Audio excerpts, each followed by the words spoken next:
నిన్న వైఎస్ఆర్ కాంగ్రెస్ పార్టీ స్పందన చూశారు. మాజీ మంత్రి పేర్ని నాని మాట్లాడారు. నెల రోజుల టీడీపీ పాలనపై కొన్ని అంశాలను ప్రస్తావిస్తూ 3 ఏళ్ల క్రితం ఏదో ఒక ఇన్సిడెంట్ జరిగితే ఒక ఎమ్మెల్యే ఫిర్యాదు చేస్తే మాజీ సీఎంపై ఎట్లా కేసు పెడతారన్న అంశాన్ని ఆయన ప్రస్తావిస్తున్నారు. అంటే అక్రమం కేసులు పెడుతున్నారు, నాయకులందరినీ టార్గెట్ చేసే ప్రయత్నం చేస్తున్నారు. ఇది వైఎస్ఆర్ కాంగ్రెస్ పార్టీ చేస్తున్న ఆరోపణ. ఇప్పుడు సార్ నమస్కారం. నమస్కారం మీకు ప్యానెల్లో ఉన్నటువంటి పాదిరెడ్డి శ్రీనివాస్ గారికి అలానే ప్రేక్షకులకి నా నమస్కారాలు. నమస్తే అండి. ఇప్పుడు నాకు అర్థం కాని విషయం ఏంటంటే అండి, మీరు హామీల గురించి మమ్మల్ని ప్రశ్నిస్తే మేము సమాధానం చెప్తాం, లేదా ఈ కేసుల గురించి అంటే దానికి ఇప్పుడు నన్ను దేనికి సమాధానం చెప్పంటారు? అది కేసులపై అండి.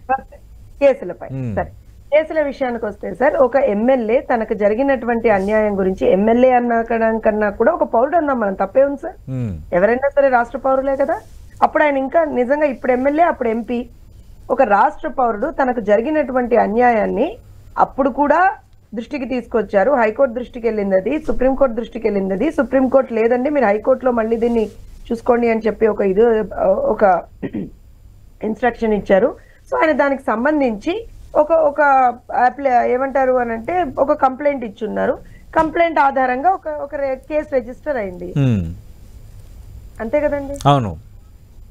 సో ఇప్పుడు ఇందులో మాజీ సీఎం మీద కేసు పెడతారంటే ఏ ఆధారాలు లేకుండా, అసలు కనీసం కోర్టు అడిగినా ఎవరు అడిగినా సరే ఏం ఆధారాలు ఉన్నాయంటే ఏమంటారంటే నీళ్ళు నవ్వులారు. ఆ రోజున మాజీ సీఎం కదా, అప్పుడు కూడా చంద్రబాబు నాయుడు గారు మరి ఆయన మీద కేసులు పెట్టడానికి లేదు. సో నేను ఏమంటానంటే, this is something that the law has taken its due course of action. దాంట్లో మాకు సంబంధం ఏముంది సార్? మీరు ఒక విషయం చెప్పండి సతీష్ గారు. మాకు అసలు సంబంధం లేనటువంటి అంశం అది. ఒక పౌరుడు, అప్పుడు ఎంపీ ఇప్పుడు ఎమ్మెల్యే ఆయన నాకు సంబంధించి నన్ను ఇలా టార్చర్ పెట్టారు, నన్ను ఇలా ఇబ్బంది పెట్టారు, దానికి సంబంధించి వీళ్ళు అండ్ ఆయన ఏమంటున్నారు, నా దగ్గర ప్రూఫ్స్ ఉన్నాయి, నేను చూసానప్పుడు నేను ఇది చేశాను అని చెప్తున్నారు కదా. అవును, ఇట్స్ ఇట్స్ ప్రెరోగేటివ్. ఆయన కంప్లైంట్, అది ఒక పర్సనల్ లెవెల్లో ఆయన కంప్లైంట్ చేశారు. దానికి సంబంధించి ఇప్పుడు ఎవరైనా సరే, ఇదేమన్నా వైఎస్ఆర్సీపీ ప్రభుత్వం అండి ఎవరైనా కంప్లైంట్ చేస్తే దాన్ని తీసుకోకుండా ఉండడానికి? కాదు కదా. ఖచ్చితంగా ఎవరు కంప్లైంట్ చేసినా సరే దానికి సంబంధించి అయితే మనం పూర్వాపరాలు తెలుసుకోవాలి, నిజాలు నిర్ధారణ చేసుకుంటారు. తప్పేం లేకపోతే మీకు ఎందుకు భయం సార్? పోనీయండి, ఒక కంప్లైంట్ ఇచ్చారు, ఒకవేళ రఘురామ కృష్ణరాజు గారే తప్పు చెప్తున్నారు అనుకోండి, బయటపడుతుంది కదా, పోనీ. అంతే కదా సతీష్ గారు. I don't see much big of a deal in it. కాకపోతే ఒకటేం చెప్తాను అంటే, మీరు గమనిస్తే అప్పుడు కూడా 3 సంవత్సరాల క్రితం 2.5-3 years అనుకుంటా అండి ఈ అంశం జరిగి, అప్పటి నుంచి కూడా రఘురామ కృష్ణరాజు గారు ఇదే మాట చెప్తున్నారు. ఇలా చేశారు, సునీల్ కుమార్ గారు ఈ విధంగా నన్ను ఇబ్బంది పెట్టారు. ఆ రోజున ఏమంటారు అంటే ఫోన్లలో కూడా డైరెక్ట్ వీడియో కాల్స్ చేసి చూపించారు. ఇవన్నీ అంటే the same thing that he has mention now he has been mentioning it for the past 3 years. కానీ ఎవరు దాన్ని పట్టించుకున్నది లేదు, ఎవరు దాని మీద ఒక కేసు దర్జు చేసింది లేదు. సో ఇవాళ ఖచ్చితంగా ఎవరైనా సరే, ఇప్పుడు రేపు పొద్దున మీకేమన్నా ఇబ్బంది ఉందని మీరు ఒక కంప్లైంట్ ఇచ్చినా, లేదా మా మాదిరెడ్డి శ్రీనివాసరెడ్డి గారికి ఏదన్నా ఇబ్బంది ఉందని ఆయన కంప్లైంట్ ఇచ్చినా, ఎవరు కంప్లైంట్ ఇచ్చినా తీసుకోవాల్సిందే. పోలీసుల బాధ్యత అది కదా సార్. కొత్త ఉంది అందులో, పోలీసుల బాధ్యత వాళ్ళు నిర్వర్తిస్తున్నారు అంటాను నేను. So let's wait and watch. అందులో నిజాలు ఏంటి, ఏ విధమైనటువంటివి ఉన్నాయనేటువంటిది బయటకు వస్తుంది కదా. రైట్. ఇవన్నీ డైవర్షన్ పాలిటిక్స్. నెల రోజుల పాలన ముగిసింది, ఇచ్చిన కొన్ని హామీలు నెరవేర్చలేదు, డైవర్ట్ చేయడానికి ఈ అంశాలన్నింటినీ తీసుకొస్తున్నారు. ఎర్ర బుక్ అని ఒకటి పెట్టుకొని అందులో ఏ పేరైతే రాశారో అందరిపైన కేసులు నమోదు చేస్తున్నారు. ఇది వైఎస్ఆర్ కాంగ్రెస్ పార్టీ చేస్తున్న ఆరోపణ. అసలైన ఆరోపణలు సార్. ఎందుకంటే ఇప్పుడు మీరు గమనించండి, మా ప్రభుత్వం వచ్చి 30 రోజులైంది ఆల్మోస్ట్, అంతే కదా సతీష్ గారు? ఇందులో మేము ఇచ్చినటువంటి హామీలు, మెగా డిఎస్సి నోటిఫికేషన్ ఇస్తామన్నాం, ఇచ్చామా లేదా? ఇచ్చాం కదా. ఉచిత ఇసుకిస్తామన్నాం, ఇచ్చామా లేదా? అన్నిటికన్నా ముందర పెన్షన్స్ ఇంక్రీజ్ చేసి ఎరియర్స్ తో సహా పెంచిన పెన్షన్లను ఇస్తామన్నాం 1వ తారీఖునే, ఇచ్చామా లేదా సతీష్ గారు? చెప్పండి మీరు. పెన్షన్లు పెంచాము, పెంచిన పెన్షన్లు గత 3 నెలల నుంచి ఉన్నటువంటి ఎరియర్స్ తో సహా మేము కలిపి ఈ నెల ఇచ్చామా లేదా 1వ తారీఖునే? ఏ సచివాలయ వ్యవస్థతో అయితే మేము ఇవ్వలేమని వీళ్ళు చెప్పారు, ఏ వాలంటీర్ వ్యవస్థ లేకపోతే మేము అసలు పెన్షన్లే పంచలేము అని చెప్పి 33 మంది చావుకు కారణమయ్యారు వీళ్ళు. ఆ వాలంటీర్స్ లేకుండానే ఆ సచివాలయ వ్యవస్థ ద్వారానే మొదటి రోజే పెన్షన్లు పంచామా లేదా సతీష్ గారు? మీరే అందరే కదా సాక్ష్యం, మీరే కవర్ చేశారు కదా ఆ న్యూస్ ని కూడా. ఆ రోజు మీరు డిబేట్ లో ఉన్నారు. అదే చెప్తున్నాను, డీటెయిల్స్ అన్ని కూడా మీ దగ్గర కూడా ఉన్నాయి కదా, ఒక జర్నలిస్ట్ గా, ఒక మీడియా సంస్థగా. అలానే దాని తర్వాత మీరు తీసుకుంటే పోలవరానికి సంబంధించి ఇప్పుడు శ్వేతపత్రాలు ఎందుకు అని అంటున్నారు. సరే అసలు అక్కడ పరిస్థితి ఏంటో తెలియకపోతే ఏం చేస్తామండి? ముందరికెళ్ళి ఎలా వెళ్తాము చెప్పండి ముందరికి? ఇప్పుడు మొన్న విద్యుత్ కి సంబంధించి ఒక శ్వేతపత్రం ఇచ్చారు. అసలు దిస్ ఇస్ ది సిచ్యువేషన్ అనేది చెప్పకపోతే వీళ్ళు ఏ రోజున ట్రాన్స్పరెంట్ గా ఏంటి పరిస్థితి అని చెప్పలేదు. మేము కూడా చెప్పలేదు అనుకోండి. టీచర్ గా ఉన్నారు అని అంటే సార్ తప్పదు. ఇవాళ రోజున ఒక అడ్మినిస్ట్రేటర్ గా మేమేమి ఇక్కడ రాజకీయ నాయకులుగా లేరు. రాజకీయం అనేటువంటిది పక్కన పెట్టాం. ఖచ్చితంగా ఇవాళ అడ్మినిస్ట్రేషన్ లో ఉన్నాం. మేము పాలక వర్గంగా మేము ఎప్పుడైతే ఉన్నామో ఖచ్చితంగా we have to tell what is happening. అసలు ఎక్కడ పరిస్థితి ఉంది, పోలవరంలో ఏం జరిగింది, అమరావతి నిర్మాణాల దగ్గర ఏం జరిగింది, విద్యుత్ లో ఏం జరిగింది. రేపు పొద్దున ఇంకా ఫర్దర్ గా శ్వేతపత్రాలు కూడా వస్తాయండి. వాళ్ళు ఏం భయపడక్కర్లా. అన్ని డిపార్ట్మెంట్లకు సంబంధించినటువంటి శ్వేతపత్రాలు వస్తాయి. వచ్చినప్పుడే కదా తెలిసేది. ఇప్పుడు ఫర్ ఎగ్జాంపుల్ తీసుకుంటే మీరు గమనించండి, అమరావతికి సంబంధించి అమరావతి నిర్మాణాలకు 5 సంవత్సరాలుగా వీళ్ళు కనీసం చేయలేదు కదా. వాస్తవమా కదా సతీష్ గారు? ఇది ఎక్కడ ఒక్క ఇటుకేసినటువంటి దాఖలాలు కూడా లేవు. వాళ్ళు చెప్పినటువంటి మూడు రాజధానిలో ఒక రాజధాని అమరావతి కూడా. కొన్ని వాళ్ళ మాటే విందామన్నా మనం. అయినా సరే దానికి సంబంధించి ఒక్కటికి ముందరికేలా వీళ్ళు. ఇవాళ కనుక చూస్తే అమరావతిలో ఆల్రెడీ ఒక 70-80% అయినటువంటి బిల్డింగ్లని వీళ్ళు ఏ రకంగా నాశనం చేశారు, ఏ రకంగా వాటర్ లో సబ్మర్జ్ చేశారు అనేటువంటి చూసాం మనం.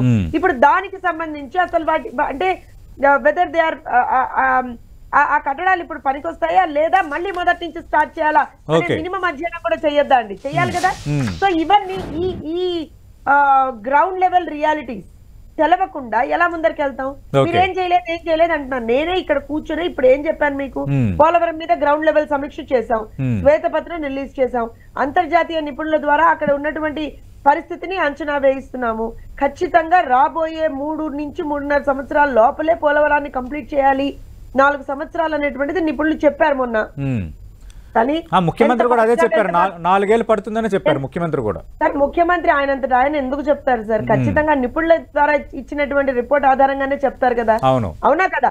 అలా మాట్లాడితే అమిత్ షా గారు నిజంగా కూడా 2 ఏళ్లలో పూర్తి చేయాలనేటువంటిది మా కోరిక అండి. అమిత్ షా గారు మాట ఇచ్చారు కదా, ఇది కేంద్ర మంత్రి ఇచ్చారు కదా అప్పుడు. కానీ అక్కడ ఉన్నటువంటి గ్రౌండ్ లెవెల్ పరిస్థితులు అలా లేవు కదా. సో నిపుణులకు సంబంధించినటువంటి ఇన్పుట్స్ తర్వాత ఓకే ఒక 4 ఇయర్స్ పడుతుందేమో అని అనుకుంటున్నాం. కానీ మేము ఎంత వీలైతే అంత ఫాస్ట్ గా దాన్ని చేయాలనే ప్రయత్నంలోనే ఉన్నాం.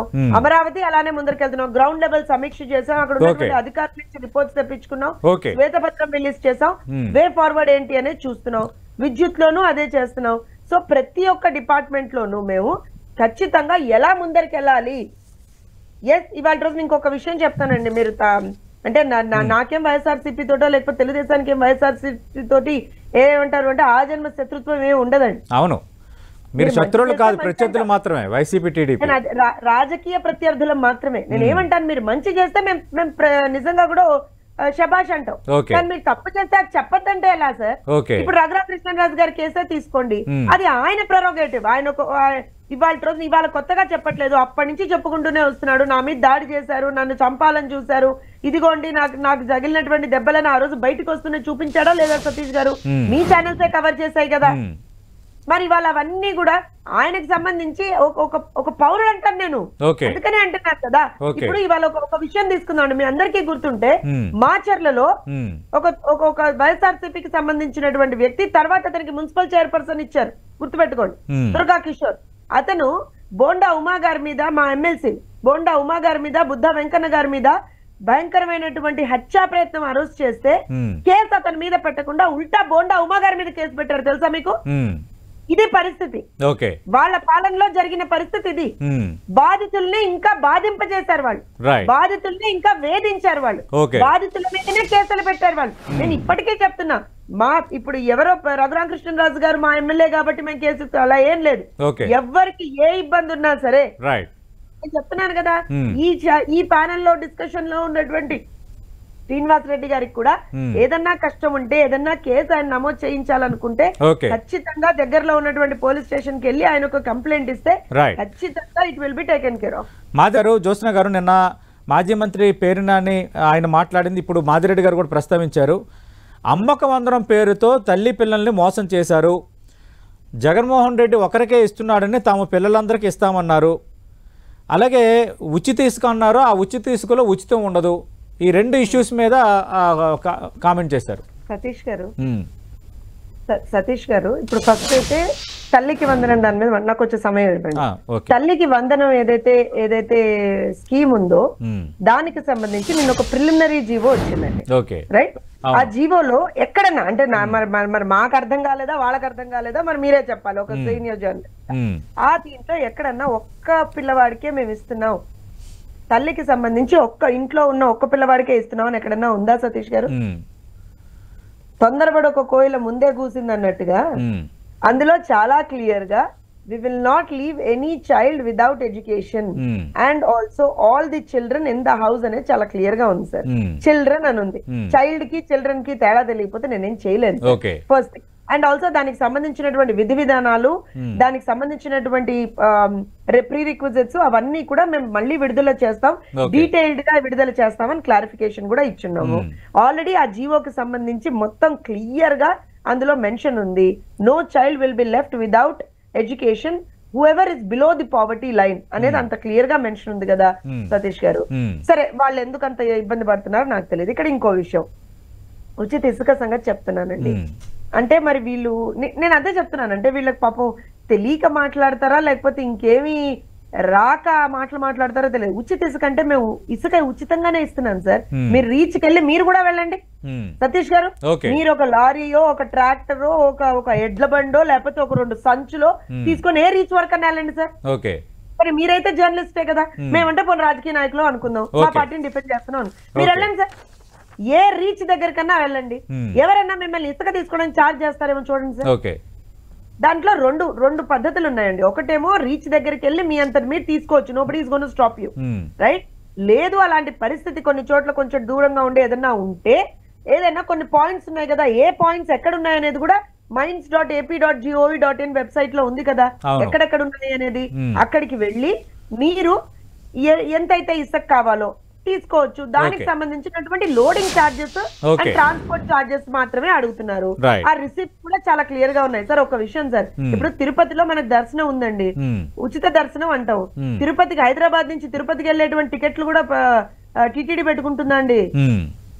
చెప్పండి సార్ నాకు.